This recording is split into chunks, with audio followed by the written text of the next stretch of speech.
Bismillahirrahmanirrahim. Assalamualaikum warahmatullahi wabarakatuh. Selamat sore, siang, pagi, malam, dimanapun dulur-dulur berada.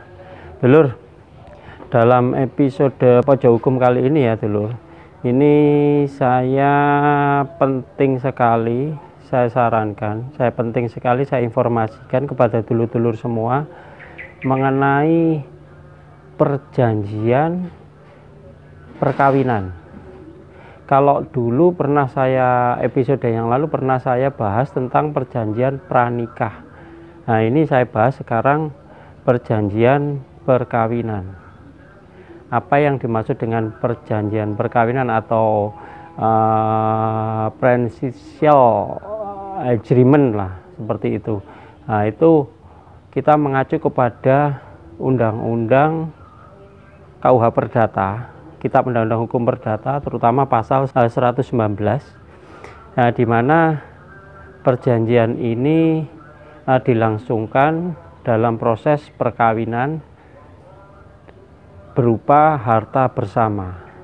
Jadi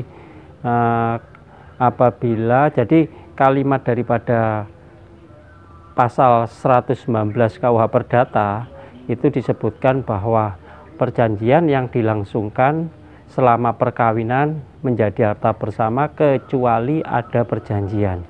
Makanya dari pasal utamanya tadi, lex generalisnya tadi, Kitab Undang-Undang Hukum Perdata tadi, terutama pasal 119, itu adalah induknya.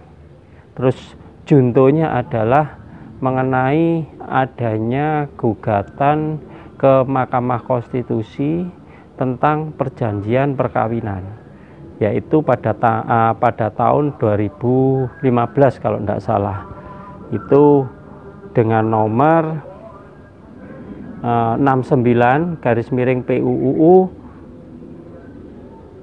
Romawi 12 2015, terutama pasal 20 Undang-Undang 1 tahun 74 itu yang digugat oleh seorang pemohon kepada Mahkamah Konstitusi.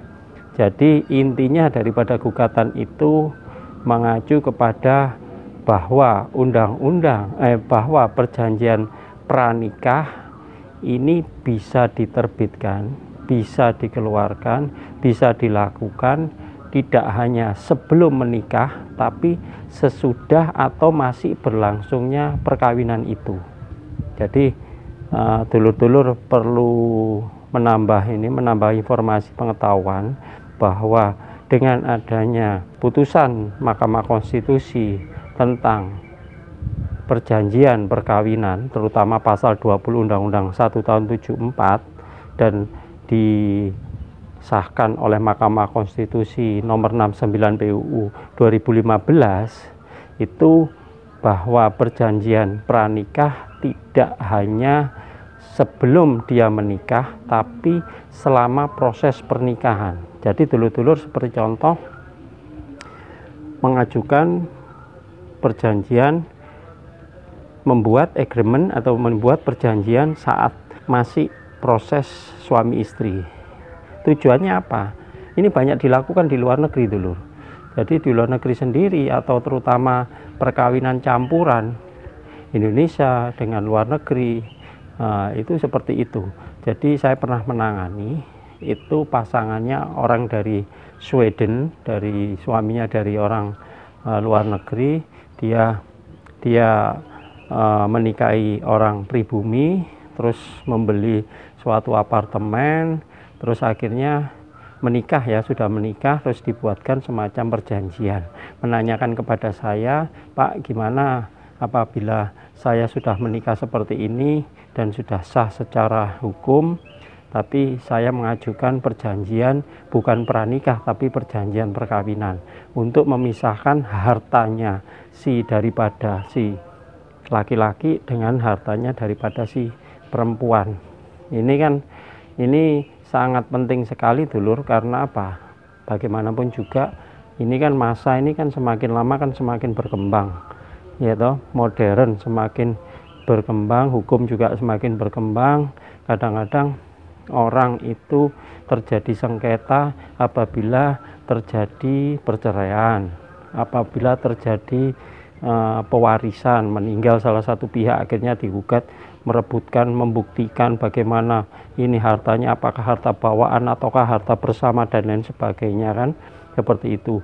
Nah, untuk itu penting sekali yang namanya perjanjian perkawinan, karena tujuan daripada perjanjian perkawinan ini adalah memisahkan mana itu harta yang berasal dari harta bawaan atau harta waris atau harta si pihak tertentu, pihak lain kepada pihak satunya lagi, seperti itu.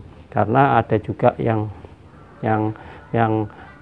mempunyai harta yang lebih besar seperti pabrik dan lain sebagainya, tapi diakuinya hasil daripada pabrik tadi menghasilkan mobil, rumah dan tanah, akhirnya digugat.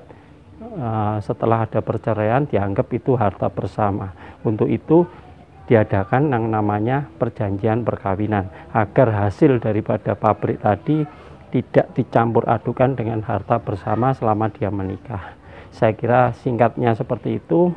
Mungkin dulur bisa sharing, bisa bertanya di lain komentar, di lain kesempatan ke 0838303557 kepada Pojok Hukum.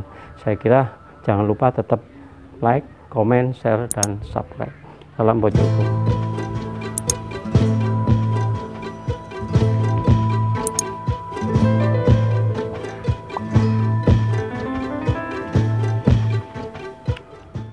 Oh iya dulur, ini saya tadi lupa, perlu saya tambahi lagi. Ini sangat penting juga, bahwa perjanjian ini tidak hanya perjanjian harta, ya, atau harta bawaan, harta waris atau harta lain, tapi juga perjanjian mengenai hutang piutang. Jadi sepasang ini sebelum menikah bisa jadi ya salah satu pasangannya ini mempunyai hutang yang banyak, terus dari pihak pasangannya ini tidak mau dicampur adukan dengan selama dia menikah nantinya, akhirnya dibuatlah suatu perjanjian, namanya perjanjian perkawinan tadi.